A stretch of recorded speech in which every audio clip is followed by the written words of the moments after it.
Hi, I'm Arielle Fuller, and I'm known as a youth leader, motivational speaker, and the co-owner of a woman empowerment company called Dunamis Woman Enterprise.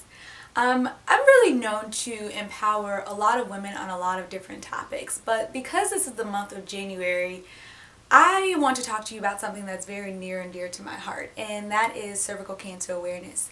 Not only do I promote cervical cancer awareness and have used that as my platform in many pageants, but it has become a topic that's near and dear to my heart, not only for raising awareness about cervical cancer, but because of the fact that women's health is just so important, period. As a woman, I think it's very important for you to be educated and to take ownership of your own health. And so I started this campaign called Take Pride in a Path, which I usually promote throughout the month of January to empower women to go and get their yearly pap smear. But before I get all into the nitty-gritty of everything, I want to kind of give you a little bit of background about cervical cancer awareness if this is your first time ever hearing about cervical cancer. So I always promoted not just cervical cancer, but a virus called the human papillomavirus, which people also know as HPV. And so women and men will probably come in contact with this virus once within their lifetime. It's something that you probably cannot avoid. You don't really know that it's going to come in contact with you, but you usually come in contact with this virus through sexual intercourse. And so HPV has many different types of HPV, about 40 or more different types, but there's 4 types that are very prevalent. And you have 2 types, type 6 and 11, which is a type of virus that stimulates genital warts. And so if you get in contact with this type of HPV and you have a type 6 or 11, it causes about 90% of genital warts cases.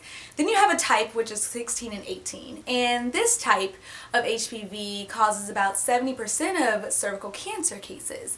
And so there are 2 different ways that you can come in contact with HPV, and they don't really merge. So if you come in contact with 6 or 11 and you come in contact with the type of viruses that cause genital warts, that doesn't necessarily mean that you will have cervical cancer. They're almost 2 separate different entities. And so what I want to talk about is the type 16 and 18, or the types that cause cervical cancer. And so you can come in contact with the human papillomavirus by having sex with a man, but here's the thing. A man can't go get a pap smear.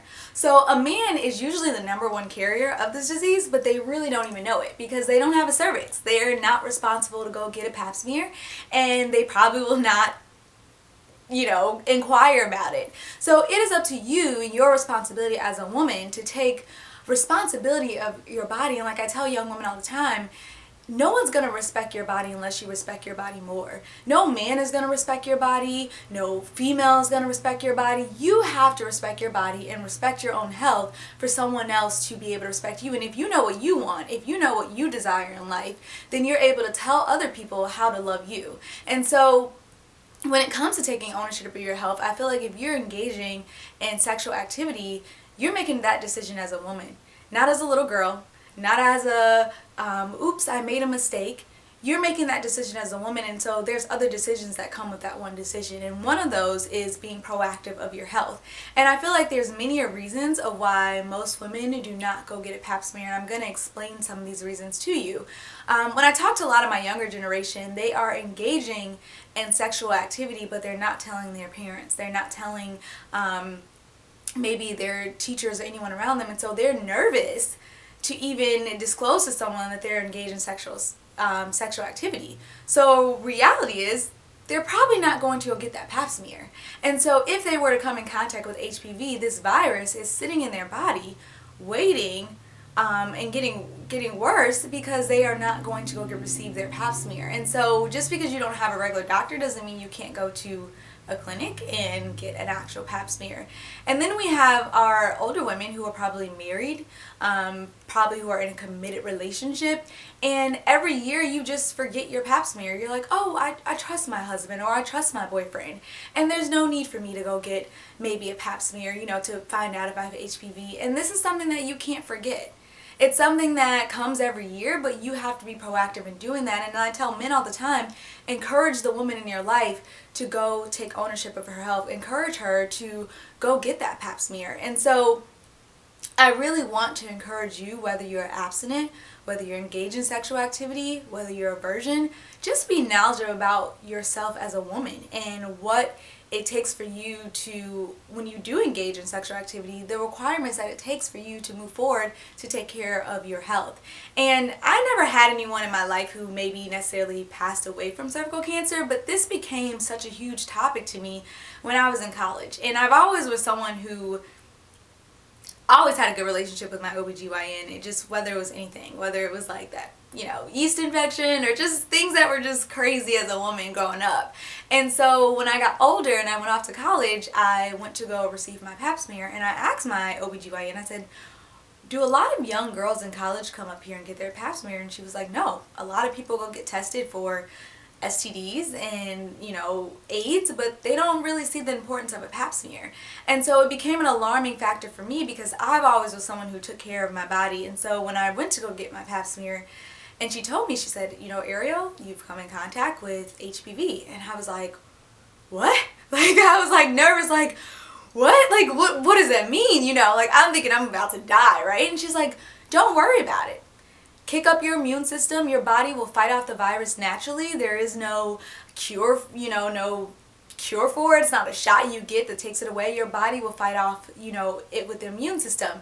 And so I started eating better. I started taking care of my immune system, and my body ended up kicking off the virus. And so I never had to get to the certain stage where it was close to cervical cancer. And basically what it is when you go get your pap smear, they check for abnormal cells on your cervix. And if you have some level of abnormal cells, that's what the virus can cause. It can cause abnormal cells on your cervix. And so depending on how many of those cells are abnormal, that is what kind of increases you to the stage of higher stage of HPV. Doesn't mean that you will have cervical cancer, but there's different types of stages. So you have mild, moderate, and severe dysplasia. And so if you have a little bit of abnormal cells, you're like kind of in the mild. If you have a little bit more than normal, you're in like moderate. And if you have a lot, then it's severe. But that doesn't mean that you're going to be diagnosed with cervical cancer. But once you get to severe, it's very serious. And so for me, it was just mild, and it eventually went away. But for me, I said, I wonder how many women really know about this. How many women are actually taking proactive of their health? We see things about breast cancer, we see things about getting tested for AIDS, but we really don't see that much for cervical cancer. And so I agree that I'm going to use my voice to impact young women and men about this virus. And so I don't want to really talk about this for the whole entire blog, but my whole purpose is I really want you this month, or even if it's outside of the month of January, to take pride and ownership in being a woman and receiving your pap smear. Schedule your appointment. Go communicate with the OBGYN, whether it's a clinic or a regular, doctor that you want to go see, and say, this is what I'm going to do for myself as a woman. I know that I make mistakes sometimes and maybe engaging in sexual activity, or I love my husband and I love my children, but this is my time that I'm going to take myself and the importance of myself as a woman, and I'm going to go receive a pap smear because my body means something to me. It's not just here for me to just dismiss. It is my temple, and I'm going to keep it like that, and I'm going to respect it in every single way that I can, because you have that right. No other man has that right. And I think women, we're just so powerful. Our reproductive system is so powerful that we could birth children. We could birth generations. We could birth nations. And I don't care who you are out there, but only children come through a woman. They can't come through a man. No matter how hard you try, we have the power to do that. We have the power to birth nations. And so I think it's your responsibility to take ownership of who you are as a woman and take that responsibility to getting a pap smear and making sure that you are healthy in all types of ways, but then also knowing your body, knowing everything about your body and loving your body, because like I said before, no one can love you more than you love yourself, and no one can respect you more than you respect yourself. And so it's up to you to take that ownership. And so like I said, I could talk about many women empowerment topics, but today I want to talk about health, and I want to empower you to take that ownership. So if you want to follow me on social media and give me your date And by giving me your date, that means you're saying, Ariel, I'm getting my pap smear on this date and I'm proud about it. You can go follow me at Hey, H-E-Y-R-E, A-R-I, Speaks. And that's my Instagram and my Twitter and my Facebook. And message me. Let me know your date. Let me know that you are empowering yourself to go get that pap smear, taking ownership of your health. And don't forget to always wear teal because it's cool, and teal is the ribbon for cervical cancer awareness, so we love our Teal Tuesdays. But this is me to you, and so thank you, Women Exceeding, for having this blog, and I hope you learned something. And also go research cervical cancer awareness and the HPV vaccine Gardasil to learn more information about cervical cancer and human papillomavirus. Have a good one.